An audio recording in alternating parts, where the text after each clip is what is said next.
Hello mga bossing, unang araw ko nga pala dito sa Vienna at pupunta tayo ng St. Stephen Cathedral. Tara at tingnan natin to. Ito, pag akyat mo ng metro, ang bubungad sa iyo ay ang church ng St. Stephen. At sa harapan nito, makikita mo naman yung souvenir store. Malaki yan. Pagpasok mo makikita mo maraming souvenir. Pero syempre, mahal, di tayo bibili. Nakita nyo naman, isang piraso pa lang, 6 euro na agad. Pumasok na tayo dito sa St. Stephen, sa church. Makikita nyo naman ito sa loob. Napakadaming tao. Yan, maraming nagdarasal at nanalangin.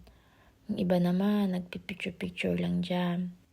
The most important religious building in Vienna, St. Stephen Cathedral has borne witness to many important events in Habsburg and Austrian history. And Stephen Cathedral is the symbol of Vienna and also the very center of the city. At 136 meters in height, it is the tallest church in Austria. St. Stephen Cathedral is not only Austria's most important Gothic building. At ito nga, paglabas mo, makikita mo sa gilid ang mga open market. Diyan makikita mo yung mga bilihan ng mga food at mga souvenirs tulad ng mga pansabit sa Christmas tree. Yan, tulad niyan.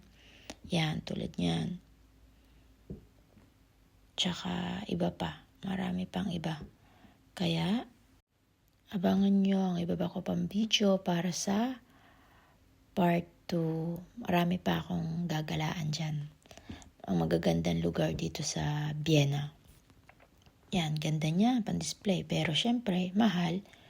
Hindi tayo bibili. Okay?